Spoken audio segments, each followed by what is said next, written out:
Breaking news చూస్తున్నాం. పశ్చిమ గోదావరి జిల్లా పాలకొల్లు నియోజకవర్గం పోడూరు మండలం జిన్నూరులో మైత్రి ఫైనాన్స్ సిబ్బంది అరాచకాలు. లోన్ తీసుకుని కొన్ని వాయిదాలు కట్టలేదనే కారణంతో ఇంటి నుండి భార్యాభర్తలను బయటకు గెంటేసి తాళాలు వేసిన మైత్రి ఫైనాన్స్ సిబ్బంది ఆలస్యంగా వెలుగు చూసిన ఘటన. ఇంటికి తాళం వేసి బూతులు తిడుతూ తనపై అసభ్యకరంగా ప్రవర్తించి దౌర్జన్యం చేశారంటూ బాధితురాలు ఆవేదన. మైత్రి ఫైనాన్స్ సిబ్బందిపై పోడూరు పోలీస్ స్టేషన్లో ఫిర్యాదు చేసిన బాధితులు ఇటువంటి అరాచకాలకు తెగబడుతున్న మైత్రి ఫైనాన్స్ సిబ్బంది యాజమాన్యంపై కఠిన చర్యలు తీసుకోవాలని బాధితుల డిమాండ్.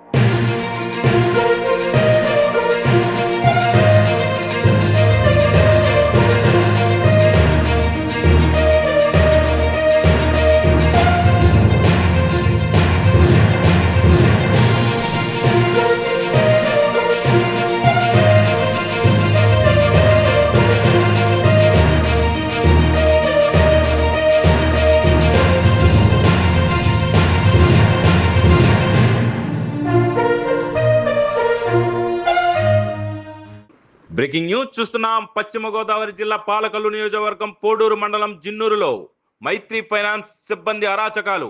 లోన్ తీసుకుని కొన్ని వాయిదాలు కట్టలేదనే కారణంతో ఇంటి నుండి భార్యాభర్తలను బయటకు గెంటేసి తాళాలు వేసిన మైత్రి ఫైనాన్స్ సిబ్బంది ఆలస్యంగా వెలుగు చూసిన ఘటన. ఇంటికి తాళం వేసి బూతులు తిడుతూ తనపై అసభ్యకరంగా ప్రవర్తించి దౌర్జన్యం చేశారంటూ బాధితురాలు ఆవేదన.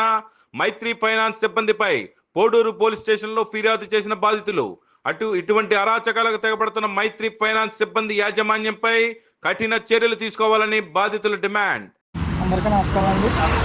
నేను పాలకొల్లు మైత్రి పరస్పర బ్యాంక్ అనే సంస్థలో నేను 10,000 రూపాయలు లోన్ తీసుకున్నాను. ఆ మైత్రి సంస్థ ఓనర్ పేరు జోగాడ ఉమారామ మహేశ్వరరావు.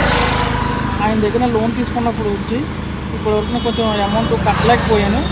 గత కొన్ని నెలగా మా చెల్లి మ్యారేజ్ చేయడం జరిగింది. దానివల్ల నాకు కొంచెం ఇబ్బంది అవుతాం వల్ల టైట్ అయిపోయినా కట్టలేకపోయాను. దానివల్ల కొంచెం ఈరోజు నేను ఇంటి దగ్గర లేనండి. నేను కొంచెం ఎక్కడ ఫంక్షన్ కలిసి అక్కడ బయటకు వచ్చాను.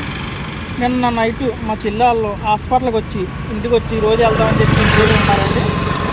వాళ్ళు ఉండగా ఈరోజు వాళ్ళ నుంచి అందరూ సంస్థలో పనిచేసేవాళ్ళు ఇంటికి వచ్చి మా చెల్లి మా బావని బయటికి రప్పించి గదికి తాళం వేయటం జరిగింది. ఆ గదికి తాళం వేయటం వల్ల మా చెల్లి మా బావ ఈరోజు బయట ఉన్నారు. మా బావ మా చెల్లిని రేపన్న రోజు ఏదైనా చేసి ఏదైనా నీ వల్ల నాకు ఇలా బయట పెట్టానని నాకు చాలా చాలా నష్టం జరిగిందండి. నాకు చాలా పరువు నష్టం జరిగింది నాకు. దీనికి కారణం జోగాడ ఉమారామ మహేశ్వరరావు గారు అండి. అందువల్ల ఇప్పుడు నాకు కనుక మా చెల్లిని మా బావగారు ఏదన్నా చేసినా నేను ఏదైనా చేసుకున్నా నాకు పరువు నష్టం చాలా అయిందండి. ఏదన్నా కారణం అయితే నాకు దీనికి సంబంధించిన వ్యక్తులైతే జోగాడ ఉమారామ మహేశ్వరరావు గారు ఆయన దీనికి సంబంధం అండి.